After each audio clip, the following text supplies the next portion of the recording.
Hola, mi nombre es Silvia Velázquez y les voy a hablar sobre un breve resumen de generalidades de la infectología y luego el primer tema que es fiebre de origen desconocido. Bien, tenemos como generalidades que una enfermedad transmisible o infecciosa es causada por la transmisión de un agente infeccioso específico o sus productos tóxicos, desde una persona o animal infectados a un huésped susceptible de forma directa o indirecta. En cuanto a la epidemiología de estas enfermedades, vamos a tener lo que es el agente infeccioso, los medios de ambiente, el huésped y los procesos de transmisión. Un agente infeccioso consiste en entrada y desarrollo o multiplicación de un agente infeccioso en el huésped. El medio ambiente puede ser tanto un ambiente físico, químico, biológico o un ambiente sociocultural. El huésped va a ser una persona o animal que proporciona un lugar adecuado para que un agente infeccioso crezca y se multiplique en condiciones naturales.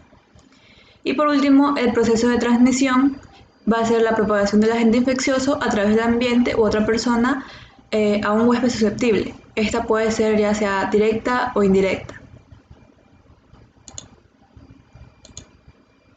Bien, empezamos con el primer tema, que es la fiebre de origen desconocido. Este término, el FOD, debe reservarse para aquellas enfermedades febriles prolongadas sin una etiología establecida a pesar de la valoración intensiva y pruebas diagnósticas.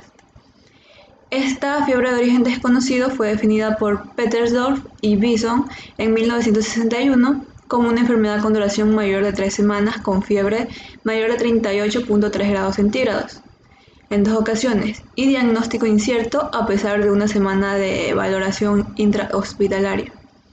Hoy en día la FOD se define como fiebre de mayor de 38.3 grados centígrados al menos en 2 ocasiones, duración de mayor o igual a 3 semanas de la enfermedad, no va a tener compromiso inmunitario conocido, y por último, el diagnóstico que permanece incierto después de la anamnesis minuciosa, exploración física y las siguientes pruebas obligadas.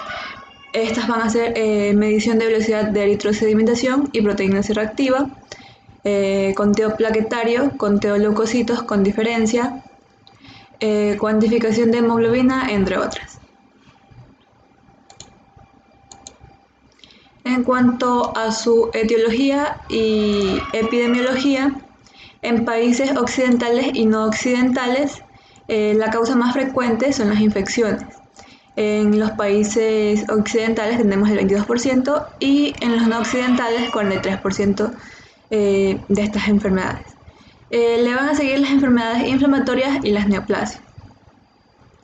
En cuanto al diagnóstico diferencial, tenemos que las enfermedades infecciosas van a ser las más frecuentes, como ya mencionamos.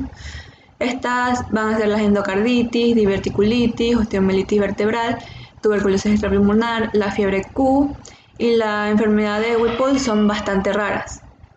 También hay que tener en cuenta que el viaje o residencia previa en países tropicales o en el suroeste americano van a obligar a considerar estas enfermedades infecciosas, ya sea el paludismo, la leishmaniasis, la histoplasmosis y la coccidioidomicosis. En cuanto a la endocarditis, van a presentar un hemocultivo negativo que se puede deberse a las bacterias difíciles de cultivar, ya sean las abreviaciones de los organismos ASEC, y estos van a tener variantes nutricionales. En cuanto a las enfermedades inflamatorias, la vasculitis de vasos grandes, la polimialgia reumática, la sarcoidosis, la fiebre mediterránea familiar y la enfermedad de Still van a ser las más frecuentes en los adultos. También tenemos que los tumores pueden manifestarse con fiebre, pero el linfoma maligno va a ser por mucho el diagnóstico neoplásico más frecuente en la fiebre de origen desconocido. También tenemos la fiebre inducida por fármacos. Estos fármacos van a ser el allopurinol, la carbamazepina, furosemida, antimicrobianos, algunos fármacos cardiovasculares y algunos antirretrovirales. También otro diagnóstico diferencial va a ser la hipertermia inducida por ejercicio. La fiebre simulada, esta va a ser una fiebre causada de manera artificial por el paciente. Y por último, la fiebre fraudulenta, que el sujeto está normotémico pero manipula el termómetro. El diagnóstico, y la estudio del paciente. Este de aquí, el paso más importante en el estudio diagnóstico es buscar indicios con potencial diagnóstico mediante la anamnesis completa y repetida, la exploración física y las investigaciones obligadas que ya mencionamos anteriormente. En algunos casos es adecuado hacer pruebas invasivas. La tomografía torácica y abdominal pueden usarse como procedimiento de detección en una etapa ulterior del protocolo diagnóstico por su naturaleza no invasiva y su elevada sensibilidad. Y por último, el tratamiento.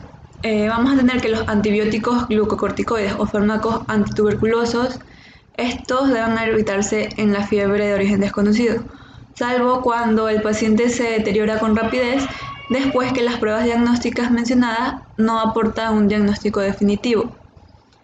La colquicina es muy efectiva para evitar ataques de fiebre mediterránea familiar, pero no siempre es efectiva una vez que un ataque esté en proceso. También tenemos que la capacidad de los AINES y los glucocorticoides para ocultar la fiebre a tiempo, que permite la diseminación infecciosa, dicta que su uso debe evitarse, a menos que se descarten enfermedades infecciosas y linfoma maligno. Por último, el anakinra es muy efectivo en el tratamiento de muchos síndromes autoinflamatorios, como la fiebre familiar del Mediterráneo, el síndrome periódico relacionado con criopirina, el síndrome periódico relacionado con el receptor para el factor de necrosis tumoral, el síndrome de hiperinmunoglobulina D y por último el síndrome de Schnitzler. Muchas gracias.